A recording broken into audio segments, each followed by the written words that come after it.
going to change topics now and talk about the alien agenda, as it's been termed.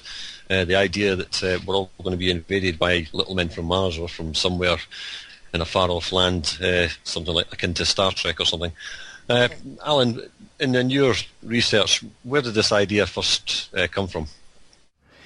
Again, it came from the think tanks which were involved in, again, like the Fabian Society and all the other associated think tanks, which are massive today, of how to, if the people are catching on, there's too many things are wrong at any particular time, you must give them something to look at that could even be religious. So they came up with the idea, and also to unify the world. Remember, the goal was always to have world government with these groups, or world domination. And to get the people to go along with these things, they push up along the Marxist line that continuous war is so destructive, which of course it is, etc., etc. And we can't go on like this. We need some outside intervention. If only something outside would come and force us to unite the world to fight it, then we'd all come together under a global structure, which would be necessary to defend us all.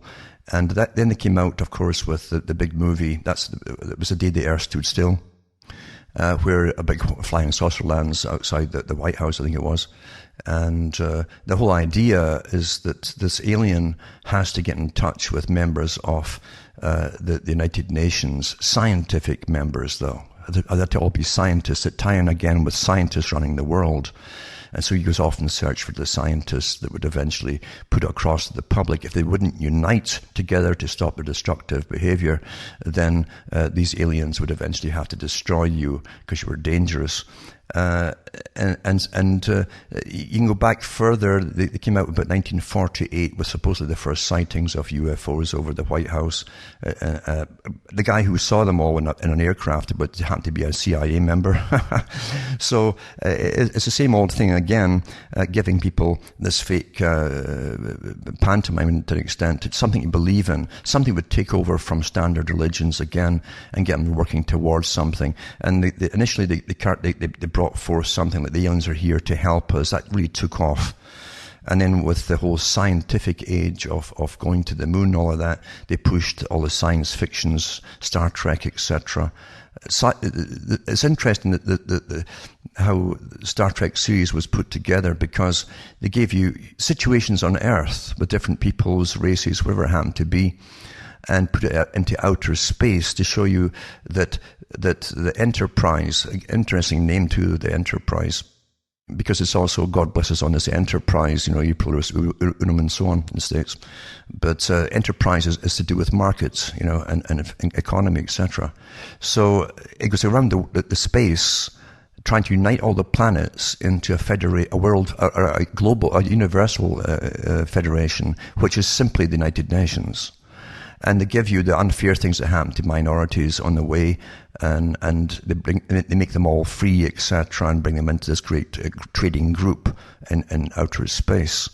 And the ones who will not join this federation are always the bad guys. They're primitive, barbaric, etc.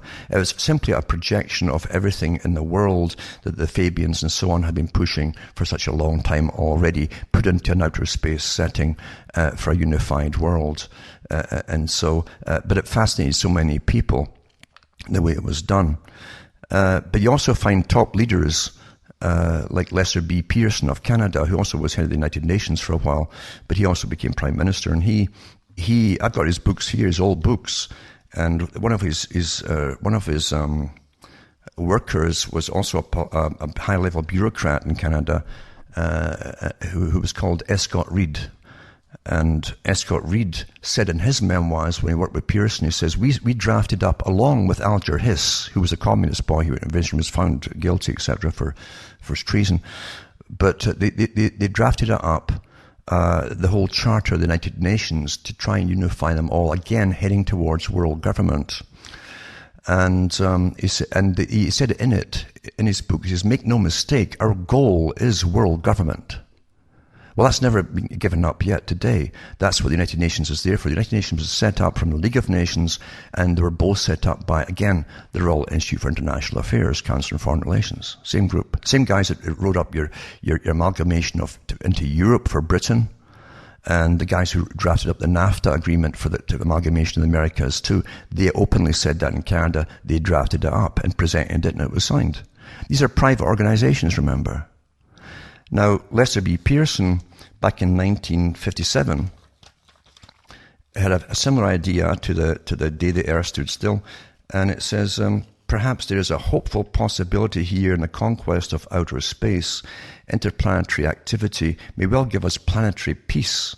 Once we discover Martian space, it's always Mars, going right back to H.G. Wells, Martian spaceships hovering above Earth's space, we will all come together. How dare they threaten us like this? We shall shout as one at a really united nations, and so there was to bring the Earth together to fight them. This is a guy who was way up there at the United Nations and as a Prime Minister. So this was followed on. Ronald Reagan mentioned it many times during his time in office as almost an outer threat from outer space would all come together. It's been a great thing to create a mass mind control movement of people who are dedicated followers of ufology, as they call it, and make them all work towards what really is this Marxist system towards a global system, where they'd use all our tax money against a tax base from the workers to explore space, etc., which really, again, was a caveat, because the whole idea was to put up all the technology that eventually would use to monitor all of us. That's what the Star Wars program in Reagan's era was all about. It was nothing to do with shooting down satellites. It was to do with what would be used today. Before we even had the computer, they were putting this stuff up in space, getting it all ready, because they knew when they were going to give us the computers to monitor us and the cell phones and everything else. This is how it really works. It's very clever, and we're led like, by the nose, like bulls by the nose, by our masters of the mind. It's perfect. They've never given it up today. Yeah. Well, people have been seeing lights in the sky forever. It's a well-documented phenomena going back centuries and thousands, millennia going back. And it's only since the late 1940s that people have been coached to see a strange phenomenon of a light in the sky. It's automatically an alien spaceship. Lights in the sky have always been seen long before this, particularly at times of great emotional or psychological or social stress. For instance, they were very highly recorded during the time of the Ottoman Empire, when it looked like the Ottoman Empire was going to overrun Europe. People in communities in Austria and Germany and Switzerland were having these visions of lights in the sky. And at the time, they believed that they were aliens, that were coming to save them from Islam. I believe that these actual experiences are probably either plasma or else they are actually psychedelic experience, some kind of collective psychedelic experience of some kind.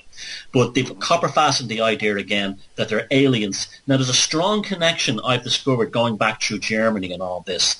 In the very first high-quality science fiction films ever made were made in the massive UAF movie studios just outside Berlin in the 1920s. You had directors like Fritz Lang making films like Metropolis and The Woman in the Moon. These were very well-made science fiction films. Fritz Lang was an interesting character. He said if you want to get people to believe in science fiction, the whole focus must be on making the actual process of the spaceships and how they operate and fly as believable as possible. So he put tremendous resources for the 1920s into building realistic models of spaceships, realistic portrayals of the lunar landscape, of alien beings, of future worlds. And so much so that this has been part of a kind of continuum in Germany since about the 1870s, when an English guy wrote a book, a guy called Edward Llewellyn Lytton, I think was his name. He wrote a book called Vril, The Coming of the Power Race. It was basically a science fiction novel about these kind of alien angelic beings that lived inside the earth. And the book was such a sensation when it was translated into Germany that you had these people like Rudolf Steiner and Blavatsky walking around with a copy of it under their arms like it was the Bible, saying that the book was absolutely true. No way could it be fiction. It has to be true. So you had the first widespread belief in this kind of alien salvation race was the genesis and the gestation place took place in Germany at the turn of the century, and then moving up towards the era of National Socialism, where it was, totally believed in, completely, especially as the films that had been made in Berlin at the time were so good. Now, what really took off in the West was the Roswell incident. And now, what do we have at Roswell? We have a guy holding a pieces of tin foil, and that's basically it. A newspaper and a story about flying saucers, always on a military base. They're always on military bases, these big sightings, and no one ever puts one and one together and then realizes the whole thing's a psyop. But anyway, your man, this guy, Jesse, what's his name? I can't remember his second name, the Air Force guy, pictures of metal, little stories about an alien flying disc crashes. Then the story is deliberately suppressed to make people think that it actually happened or the government is covering up something. And they do not put because it happened in 1947, they do not put the obvious conclusion that this was a psychological operation developed by German and Nazi scientists brought over during Operation Paperclip, who had been running the same psyops towards the end of the defeat of National Socialism by building up this idea that the Führer had a wonder weapon that had been derived from miraculous sources that was going to save the Third Reich in its final moments. The same German minds were brought over to the United States, given jobs in the OSS, as you said, the forerunner of the CIA, and MI5, the modern version, and they were given this brief to use the same kind of ideas of the weapon in the minds of people, because the United States had to create they knew they had this phobia and this anxiety was coming along because the Russians were about to detonate an atomic bomb because of Marxist groups in the US had leaked the secrets over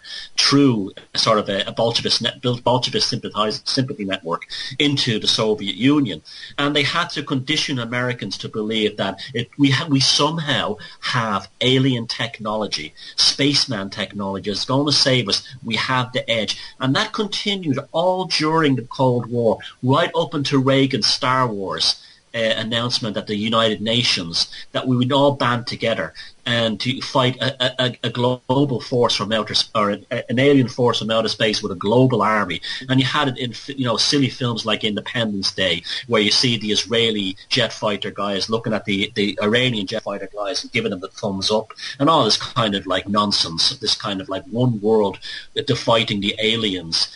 And of course, you had the amazing closing ceremonies of the 1984 Olympics of a spaceship landing in the stadium in Los Angeles and a big plastic alien coming out and talking about how he approves of humanity coming together, as if they're not going to blow us up if we continue to like work together and all this kind. And and yet people to this day it amazes me that people cannot, when it comes to this UFO stuff, this alien stuff, they cannot look at the obvious conclusions that we're just being played for suckers here. That there's so many other explanations for these mysterious phenomena, which I completely agree do exist. But everyone's conditioned with the knee-jerk thing. It's an alien in a spaceship who's come to Earth, and they're either here to destroy us if we don't behave ourselves, or save us if we do. Yeah, that's a good part of it. But then Russia, and again, too, Germany they were the leaders of the scientific age, even in the 1800s through the early 1900s, and they were even making a lot of people, individuals, were making small rockets to go up, into the sky. And they were fascinated by this whole idea. And it tied in with the age of nationalism as well, and how, again, not just weaponry, but advanced science would come from a super nationalist type system. And then they created the Virile Society. And the Virile Society was again the society that came up with the idea of super weapons that Hitler would eventually use, etc. Out of this world type science that would be involved in, etc. And also came up with the idea that ties in with this Virile Society of the Inner Earth. They put that out there too. The Inner Earth Society, there's actually an Inner Earth Society with the black sun inside the earth, and people live there, etc. And Bulwer Lytton, who was a lord in Britain, I think, eventually, he wrote a book about it, a fascinating novel that others copied in many ways, to do with these super advanced beings that now lived inside the earth. And they're still pushing that same stuff today with Mount Shasta in the US. But getting back to the whole CIA operation, it's massively funded, it's incredibly massively funded across the world. And the professional speakers on them, they make their whole entire career of pushing the UFO agenda. They have late night talk shows that go on forever, years and years, with guys that were always members of the CIA and high clearances and so on that actually host them. You can't get away from this CIA connection with any and all of it, actually.